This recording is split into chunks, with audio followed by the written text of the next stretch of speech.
Cortana. Looks like. Thanks so much for joining us, everyone.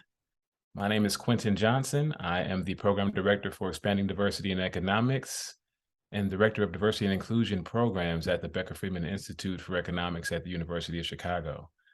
I am joined today by EDE alumnus from our 2021 cohort, Alexis Skiles. And we're going to run you through some information on our summer program. Today's agenda will include a brief overview of what EDE is. We'll talk also about the diversity challenge in economics, and then give you an overview of the program and open up for questions and answers at the end of today's session. So I'd like to start with a pretty compelling video that talks about what EDE is and gives you an idea of what we've done over the past 2 years. Millions find a low-cost health plan at healthcare.gov. As is most often the case, technology is having its own way with us this morning. So we're going to go ahead and They can enjoy more visits and have less. once we're done hearing this public service announcement from healthcare.gov, we'll jump right into our video. Here for millions like you. You want to live lives that are consequential and discharge your efforts in such a way as to benefit persons you care about. I can tell you with confidence that there are few things you could do in life that will allow you to achieve all three of those things that come anywhere close to the practice of economics.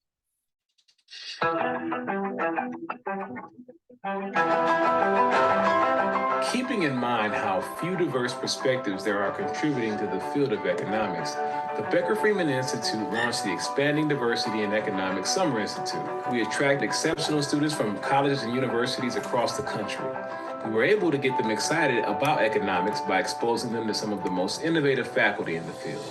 The kinds of questions that people ask depend on their own perspectives, and the frames of reference that they bring to answering those questions really depends on their own personal experiences. And so what the Expanding Diversity in Economics program tries to do is change the economics profession and change who's in it. Coming into this program, I've been exposed to research. I've been exposed to professors like Stephen Levitt, John List, to name a few. And it has been a really influential journey for me. Looking at what research can do for the community has been the most interesting part. I really do look forward to being able to make these connections now and having access to resources that I wouldn't have if I had not been in this program. I was exposed to all of the top minds at UChicago and across the United States in research and economics. And I took a lot of what I learned in those 3 weeks into my classes. Going to big business places like Northern Trust, that was definitely like a key takeaway for me. And I learned things that I didn't even know existed and how much a support system there actually is if you want to pursue a degree in economics. I came here, I sat down at a desk. They put this data in front of me. I was looking at all the work they'd already done. And I had this moment where I was like, can I do this? This is a lot. Now I sit down in the front of the same desk, the same data, but it makes perfect sense to me. I definitely have grown so much in just the economic skills I have and also my interests. One of our goals is to try to get people excited about economics and bringing them to campus and exposing them to faculty and showing how the research that is being done is both exciting and directly relevant to their lives. And we're hoping that excitement carries over when they go back to their own college and they start taking courses to major in economics and then maybe consider careers in economics after that. And I think that's what we're really after. Economists in the government, if you wanted to get into policy, advising or government or even government services, I have a couple thoughts. Understanding what real facts are and where the truths are and what the data says is just the most important thing that we can do. And economics really gives you the ability to do that. I co-taught a course with 2 other instructors. I found the students to be, very engaged, and they were, willing to push themselves. I would teach them about a topic or a research question or a paper that was of interest. And I think some of the most exciting parts were when students could take that lesson and then apply it to a different setting. And so that was kind of like one of the main goals, to get them to think about questions that they already have and what economics and the tools that we teach, how those could be used to answer interesting questions. I did read your profiles at the beginning, and I knew you were impressive, but I'm really impressed with the class. You really do get energized by a group that is both smart and energetic. You're an elite group of highly successful people. Really, honestly, you guys are the future. We can all make a difference. The kind of leadership you guys have, the kind of leaders you guys are, you can make a difference around these issues by pushing. The credibility of our profession rests on changing. We must bring in new voices. We must bring in new sources of ideas. There's so many more years of cohorts, so many more years of people being brought into this field that probably were never going to be introduced to it without this program. We got a class of 40 every year. In 2 years, it's 80. 3 years, it's 120. And in a decade, it's 400. And the idea that there could be 400 people who were not going to be on the path to potentially become economists, but now could be because of this program, convinced us that this was something we had to do. Our hope is that new questions will be asked that weren't being asked before. And as a consequence, answers are being developed to ultimately make this a better world.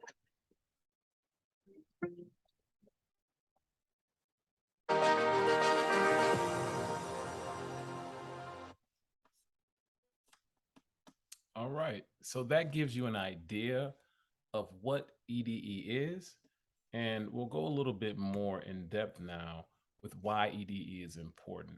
So there's a huge lack of diversity within economics, especially when you compare it to other STEM fields.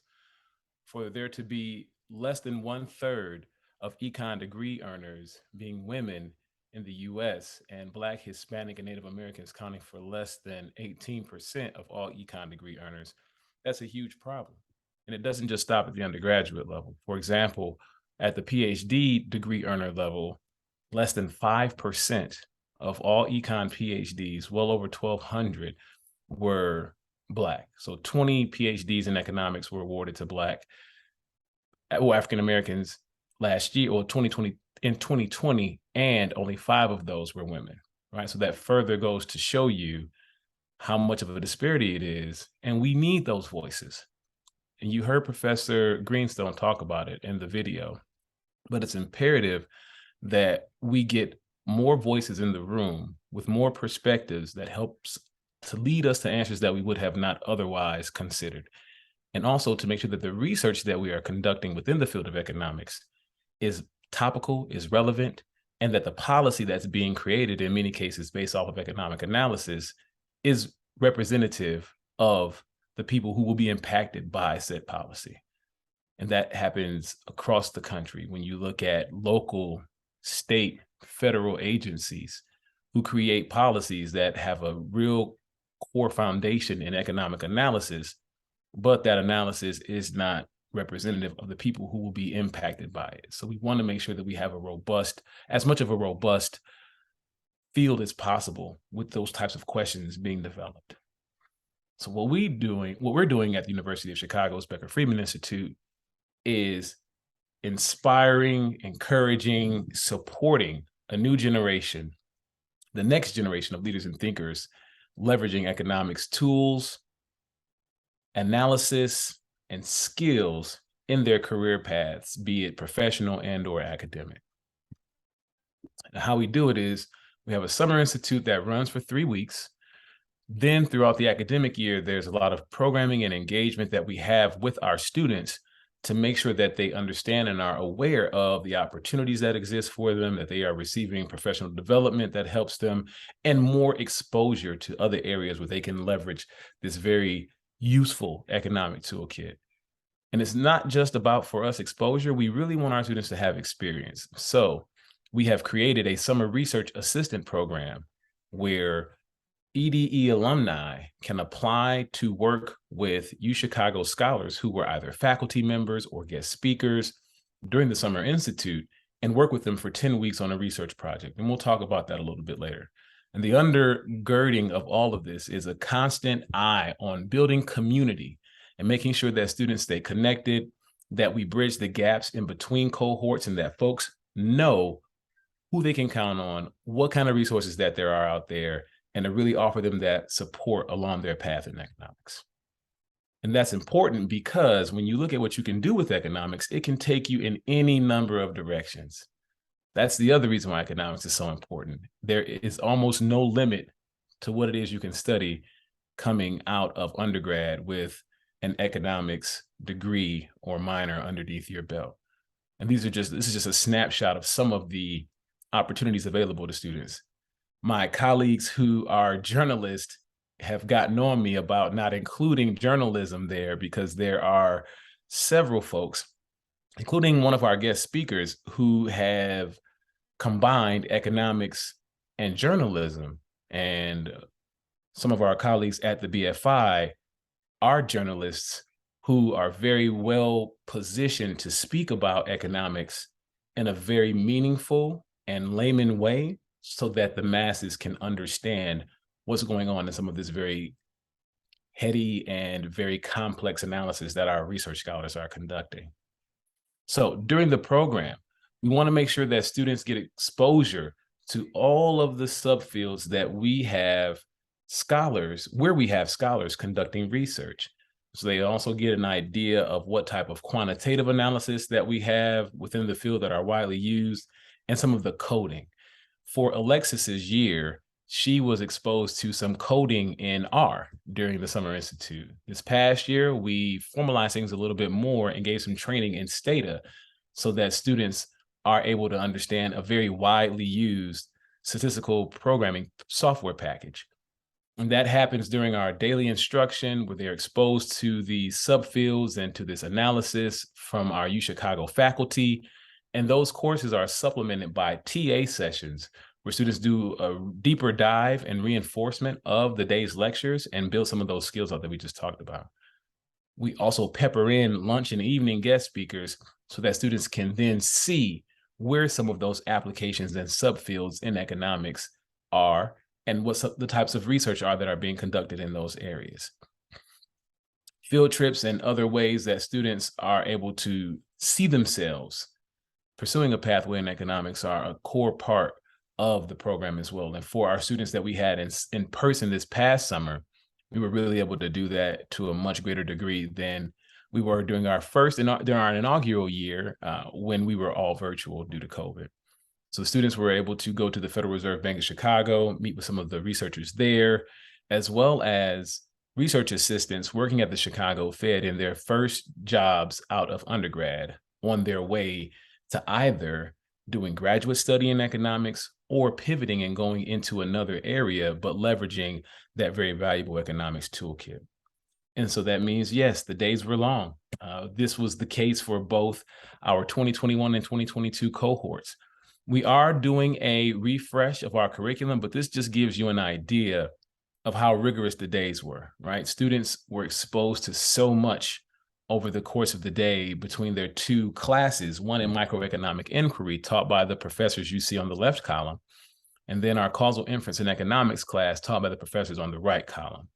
And so the causal inference class is essentially the metrics class that we use to expose students to causal inference, which is one of the main concepts or quantitative concepts used in economics to show why A causes B instead of why A and B are correlated, right? So there's a big difference there. We wanted to give students that exposure to it in two different ways. One, in terms of its application, and then two, in terms of the math that undergirds it all. And early exposure to those concepts for those students will help them when they go back to their home institutions and they see these types of concepts and applications in their econometrics courses and other statistical analysis courses. Here's a almost complete list of some of the guests and faculty speakers that we had both inside the university and outside of the university. We were very pleased to have 4 of our Nobel laureates address our students this past year, with Richard Thaler, who received the Nobel Prize for his work in behavioral economics, being interviewed by 2 of our 2022 cohort members. And when I spoke earlier about economics and journalism, that was readily made apparent over our 2 years. In the first year by Eduardo Porter, who's currently at Bloomberg News addressing Alexis's class. And then this past summer, we had Rebecca Jarvis address our summer 2022 cohort. And she is already excited to potentially come back and address students again in 2023. So this is really a star-studded list of folks when you consider that we were able to have Cecilia Rouse, the first Black woman who chaired the White House Council of Economic Advisors, be the students' keynote speaker for the first evening session during this past summer's cohort. And we also had C-suite executives. So John Rogers and Jason Tyler, who you saw on the video, had a roundtable discussion where they talked to students about their paths and how they leveraged their undergraduate economics degrees, but went into finance. And after that roundtable talk was done, it was really impressive that they stayed around for an extra 30 minutes or so to engage with students in small groups and really get a chance to know them in a meaningful way. And it's like, that's the heart of EDE, the experience and then the exposure and the education all kind of come together in these types of moments. But we do want to make sure that students have hardcore hands-on experience with research in economics to understand it a little bit better. And so this past summer, we started our research assistant program where 10 of Alexis's cohort mates were selected for summer research assistant positions with our UChicago faculty. Those positions paid $5,000 for 10 weeks worth of full-time work. And we also provided the students with training in statistical analysis that best suited the analysis that they'd be conducting over the course of the summer.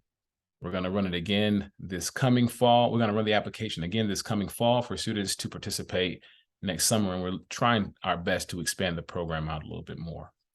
Now, speaking of next summer, what do we have on the horizon? Well, next summer's program, I should say, will run from June 8th through June 30th. And we are looking at 2 weeks of residential learning at the University of Chicago. And we are excited to announce that we will have a third week of in-person experience in Washington, D.C.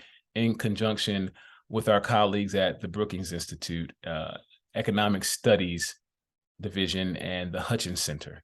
So they will be then exposed to fiscal and monetary policy and the diversity that exists in DC in those very important spaces, in addition to networking with early career young people who are leveraging their economics undergraduate studies and on their path in economics through research assistantships or analyst positions at some of the organizations and federal government agencies in DC. Great thing for the students for next summer, there is still no cost to the participants. We pay for all travel, housing, and meals. For Alexis's year, we did not have the travel, but we paid for their meals throughout the summer with Grubhub gift cards. So they were able to sit down and eat and listen to guest lectures from all of our esteemed members and faculty members and guests that you saw on the previous slides. The other great thing about the program is for successful completion, students receive a $1,200 stipend. And for Pell Grant recipients, they receive an increased stipend of $2,400. So what does our trajectory look like, or our history look like? Over the past 2 years, we've had a total of 83 students come through the program, and 46 of those were freshmen, 30 sophomores, 8 were juniors, and 2 attended community college at the time of their application. So that lets you know we are very much so geared towards students early in their academic careers and before they declare their academic majors. However, we do, as you see, have space for some exceptional juniors who we really feel would be a benefit to the program. And as you take a look at the closer look demographic breakdown, we are very proud of the fact that 72% of our cohorts have been female on average. That's to address that earlier statistic that we saw where less than a third of the U.S. econ degree earners are women. And we don't just look at diversity on the dimension of race and or gender. We're also looking at socioeconomic diversity, diversity of thought and exposure. So 45% of our participants were first-gen college students. And when you look at some of the recent research that has come out about PhD programs in this country, the top 15 programs have 6% of their PhD students are first-gen students. Over 70% of their PhD students come from a household with one parent that has, at least one parent that has a graduate degree. So we understand that that's a huge disconnect and want to make sure we pull in as many students as we can into the field that otherwise would not have been there or not been exposed to it, either by parents or just by socioeconomic status. So the fact that 50% of our participants were Pell Grant recipients or came from a household with an annual income of under $20,000 really does highlight our commitment to socioeconomic diversity in the field. And again, our students are coming from all over the country. Here's a snapshot of the home institutions from which our participants are enrolled currently. We are doing a much better job this year around of doing outreach on the West Coast. And now that schools are opening back up, we are really hopeful to get that number up so that we can have geographic diversity in addition to all the dimensions of diversity you just saw on the previous slide. So now you've heard quite a bit from me about the program. I want to open up the floor to Alexis to talk about her experience with EDE. Yeah, so this program has been amazing. As you probably saw in the video, economists like Damon Jones and Michael Greenstone spoke during my year and the 2022 cohort. But I've cited both of them in my economics classes, whether it was research or a paper due the next day. And it's amazing getting the context behind the research and getting more ideas. I mean, we take these classes and sometimes it's all theory based and you're not seeing the real world applications. And I mentioned yesterday that the other class we spoke to, how there was one day we listened to a podcast about how cleaner fish have their own economics markets, and you realize the many interesting applications of economics, and it'll definitely make you more inspired whenever you go back to class. Thank you so much for that, Alexis. I do appreciate it. And so from Alexis's year, we were able to glean some really valuable feedback. As you can see, she's here talking to us today. And the first and probably most important statistic was that everyone in the program would recommend EDE to their colleagues and friends. So it's not just me as the talking head on the Zoom screen. You actually have someone at Center who you can reach out and touch and find out about it, and who is happy to share with you and recommend the program. The other number that I want to bring your attention to is number 6. So roughly 85% of the survey respondents planned to conduct economic-related research during their college career. Admittedly, we did not ask them coming in how many of them plan to conduct economic-related research, but I am about 100% sure that it was not 85% of them. I believe that over the course of that 3 weeks of exposure to all the different areas where you can apply economic analysis and conduct economic-related research, it sparked an interest in the students to be able to want to conduct economic-related research. And the fact that 90% of the students plan to declare an econ major or minor really knocked our socks off and left us aghast at just how impactful the program had been for students. So what does that mean for students this next summer?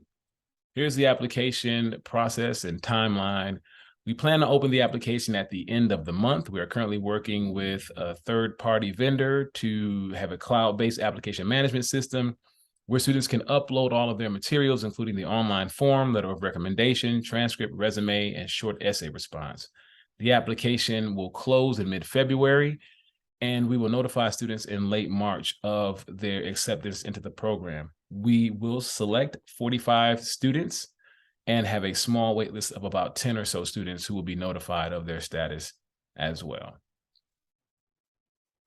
Next steps, we'd love for you to stay in touch with us so you can take a screenshot or open up your camera for this QR code to go to our website and get on our mailing list to be notified exactly when our applications will open, and for more information on our curriculum redesign for this coming summer and the DC Brookings Week, as well as other important notes especially about our office of hours that will be available starting in December. And I also want to invite you all to add me on LinkedIn. I definitely like to keep in touch with young people on LinkedIn and just help out in any way that I can, whether it's about EDE or not. So with that, we're going to open it up for Q&A. And if you all have any questions, please feel free to go ahead and ask them. And Jacqueline, if you have any canned questions that you might have come up with throughout the presentation, feel free to ask as well. We'd love to answer them for you.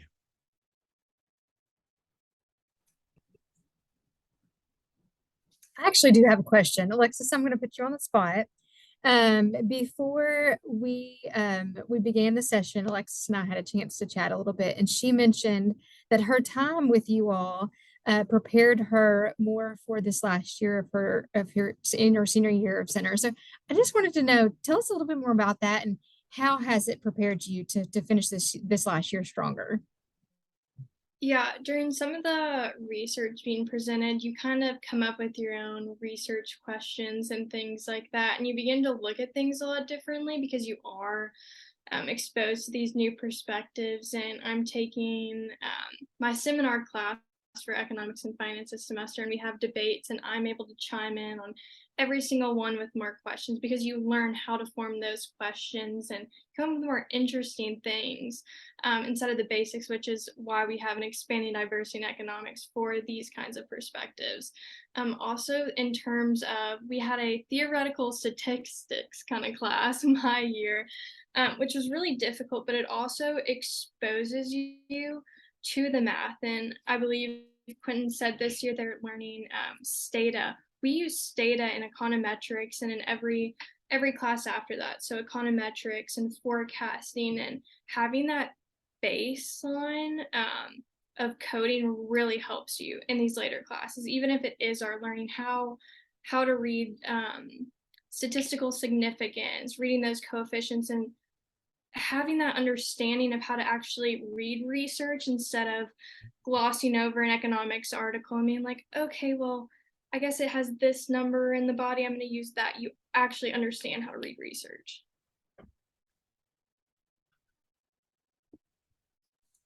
That's awesome. Thank you for that. I had kind of a question for you as well, if that's okay. I'm just kind of wondering if, like, coming into the program, you already had your mind set on economics, and if you are trying to pursue some kind of graduate education in economics after the program. Yeah, so coming into center, I like to tell people that I kind of played Russian roulette with majors in my application. So I think I applied to like chemical engineering to one school and psychology at another, and econ to this one kind of thing. And I don't know if you did the individual learning plan growing up, but everything was like psychologist, therapist, things like that. And I had taken economics in high school, the macro micro route, but I'd also taken psychology. So it's kind of a toss up. But coming here and doing this program really solidified that and gave me an idea of what I can do, and also built that passion for economics through the things I learned, and also learning that my ideas and my perspectives aren't only wanted or have a spot in economics, but they're needed in economics. And then also graduate study, yeah, I was going to say, for graduate studies, definitely helping in my classes accelerated me from kind of a baseline student to somebody who's more engaged and more interested in the higher level topics. And this last summer, I definitely will say that this opportunity helped me get my internship last summer at GE Appliances in Louisville. So after graduation, I've committed to their 3-year rotational program. So I'll be a finance analyst for GE Appliances, where they'll be paying for my MBA through IU Kelly. Congratulations. Yes, yes, that's huge, Alexis. Thank you.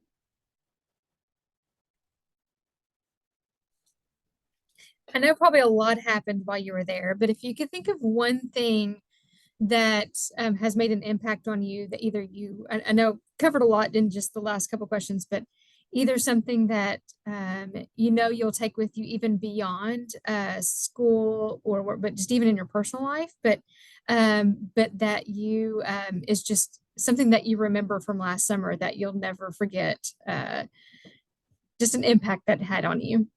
Yeah, I would say it's being in economics, it's like, okay, this is what I'm studying. You're committed to it. But when you realize that you actually have access to these top-notch economists and Nobel laureates, Nobel Prize winners, and they actually value your opinion, that boosts your esteem, your confidence, and your passion for the field. So I'll definitely take that with me, and I think that I'll take more risks. I think it's very easy to see myself or have that, I don't know, you doubt yourself a lot. You're like, why? I'm not going to reach out to them. They would never respond to me, or they would never be interested in what I have to say. I'm just a college student. But when you actually get to speak with them and ask them questions, and you realize that they value you and your opinion, you will take more risk. You will apply to more things. You will just think bigger and brighter. You know what I mean? Just have more interest in life, and I don't know, it'll take you a lot farther. So yeah, just take those risks. That's something that we've seen consistently across the past couple of years. And keep in mind, Alexis got this with her virtual interactions with the professors, who still went out of their way to create a culture of inclusion, right? To really engage with the students. There were several classes, actually the entire first week of instruction with Professor List. Alexis and her cohort mates would talk through our 30-minute breaks with such regularity that I had to impose a time clock that they had to take their breaks, because at the end of the day, when we would give our flash surveys and say, how was the day? They were like, oh, we're exhausted. Oh my goodness. 11 hours in front of the computer is just too much. And I went back and did the math, and I said, hold on, we gave you guys 3 hours of combined breaks. But her cohort were so excited and engaged with our faculty and our guest speakers. Some of them would talk with the faculty members through the entire break for the whole day. I mean, it was nonstop. So for them, yes, we could see how it was exhausting. So I had to kind of step in and give a time frame, right? Like, okay, guys, go take your breaks. Please get up from your desks, walk around, have a drink of water, take a deep breath, because they were so excited. And the faculty members and the guest speakers were so open to talking to folks. Steve Levitt, the author of Freakonomics, who spoke to Alexis's cohort 2 times, had that same issue, right? They talked to him for the entire 30 minutes afterwards, and then had to go right into another class. And it was interesting to see, because we knew they were going to be excited to see Steve Levitt. Many of them had talked about him in their applications as to why they were interested in economics. And so the presentations that he gave about his research, the process, and then about using economics as a lens through which to make life decisions, I think also stuck with and resonated with students, and goes to the point that Alexis was making about the confidence that it gives you to see, okay, I'm learning about this field, but I can also use this field in my everyday life and how I make decisions about what impacts me and what's best for me. And I'm hearing this from someone who's of the highest regard, right, in the field of economics, and who's super interested in me, because here we are peppering him with questions after our session is done, and he's gladly and excitedly answering those questions and engaging with them. So I think that's another one of the things that students took with them, was that level of access, right? And proximity, because access and proximity allows you to kind of see yourself in that space and doing things, as to Alexis's point, that you would not have otherwise thought about, and to take those types of risks. And I think that was incredible. And I'm very grateful for Alexis and her cohort for being so eager to engage with folks. Thank you, Quentin. Yeah, to add to that, I will say I did some closing remarks for my cohort, and having John List, one of the front runners in behavioral economics, and Steve Levitt, author of Freakonomics, compliment me on my closing remarks, that's all the confidence I needed. Yes, I do remember that. Yeah. Oh my goodness, it's just insane. Yes. Program's amazing. Alexis has some, I mean, incredible. Your remarks were incredible. First of all, Alexis, let me let you know the truth there. And Steve and John talked to us about it afterwards. They said something to me. They were like, that Alexis, she really brought it home for you, Quentin. And I was like, yeah, she definitely did. And again, this is that proximity, right? Alexis was great before she gave those comments, right? Nothing had changed from Alexis at the beginning of the program to the end of the program. Same remarks, same person. But that acknowledgement, that proximity to those in those authority figures, just to kind of give her the nod, the tap, like, look, you got it. That was great. Thank you for that. It meant a whole lot more. And I think those are the kind of lasting impressions that really make EDE special. Yeah, especially being a woman in economics. I mean, I know I've had at least 2 classes where I was the only woman in the class. And so sometimes like speaking in front of all of them, because they can be kind of loud and just like, well, I'm just one in the crowd, but now it's like, oh, I can step up in the front. I'm not afraid to sit at the front of that classroom and engage. And it's, I don't know, you see a weight lifted off your shoulders after the program, and awesome.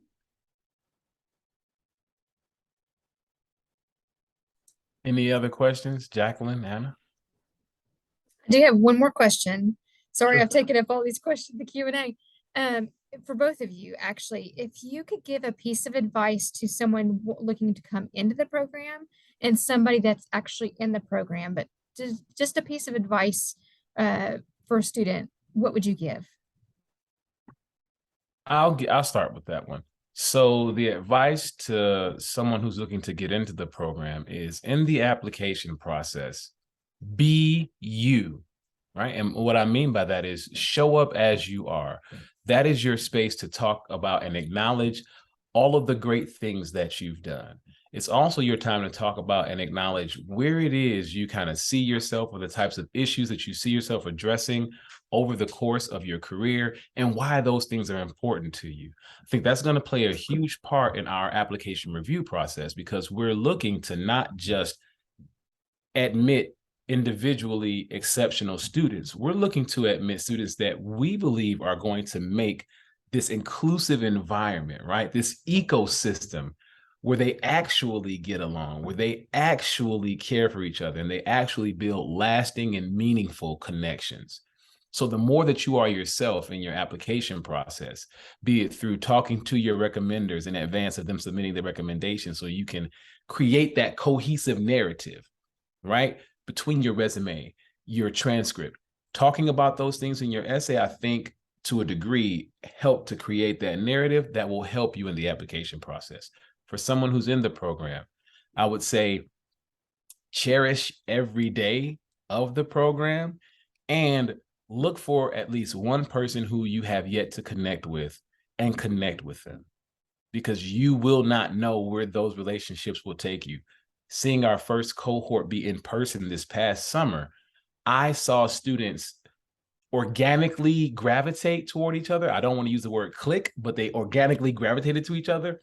I would have never imagined in the virtual environment, right? And it was because they just went out on a limb. They talked to someone and talked to someone. And the next thing you know, they're having breakfast together. Next thing you know, they're sitting next to each other. Next thing you know, they're going down to the pier and jumping in the wall in Lake Michigan at 5 o'clock in the morning together, right? Like things naturally and organically grew from there. So to be open to meeting new people is probably the thing that I'd say for students who are in the program. Alexis? Yeah, I would say for the applications, same with what Quentin said, just be yourself and don't be afraid to put yourself out there. When I was applying, I was really nervous because in high school, being a first-in college student, I didn't have much on my, resume coming in. I didn't have much time for extracurriculars in high school because I was working all the time. And it was things like that where I was like, well, I don't really have the experience that I think they would want. That doesn't matter. Explain why you're passionate about economics, why you're interested in it, and your personal statement, and that full view of why you're interested. And then for the people in the program, I would definitely say be curious, ask as many questions as you can, come prepared with questions, think of questions. I was always one where I was like, I don't really want to ask questions. I don't want to sound stupid, or I don't even know what questions to ask. But if you come in with curiosity and you want to know more, that'll help you a lot, because not only will you understand more about what's being taught, but you also have a chance to make that connection with the speaker, and that'll take you a long way.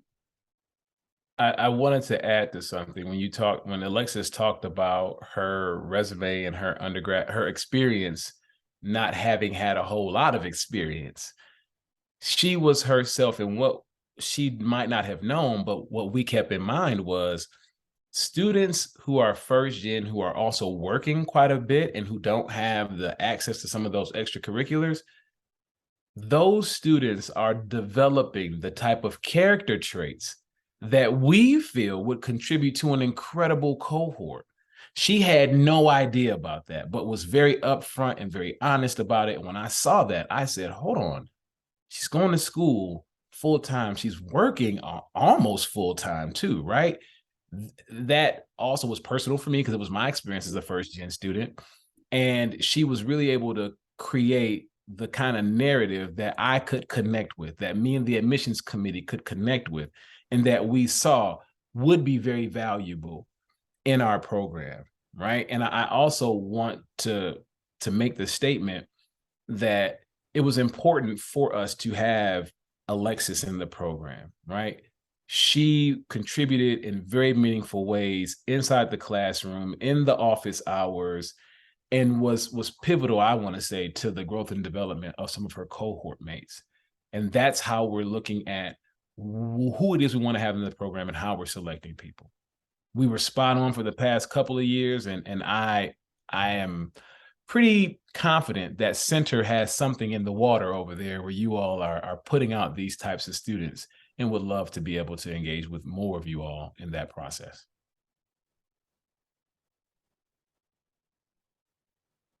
All right. Well, I think that about takes us to our time for today. Thanks again, everybody, for coming out. If those of you who have questions want to reach me, I can be contacted at summerecon@uchicago.edu. You can also contact Alexis. She can get in touch with me directly. And I really just look forward to engaging with folks. Jacqueline, let's stay in touch, and I'll put you on our mailing list so that you can get notified when we open up the app. And if students have any other questions, you can direct them my way. That sounds great. Thank you so much for taking your time, both of you, and for Anna for jumping on with us. And we'll get this posted too, so we'll get the word out even more across campus. But this is such a great opportunity, and hopefully we are going to send some great applicants your way and get some of our students there with you in the summer. Outstanding. I'm looking forward to it. Take care, everybody. Good seeing you again, Thank Alexis. you. Thank you all. Bye.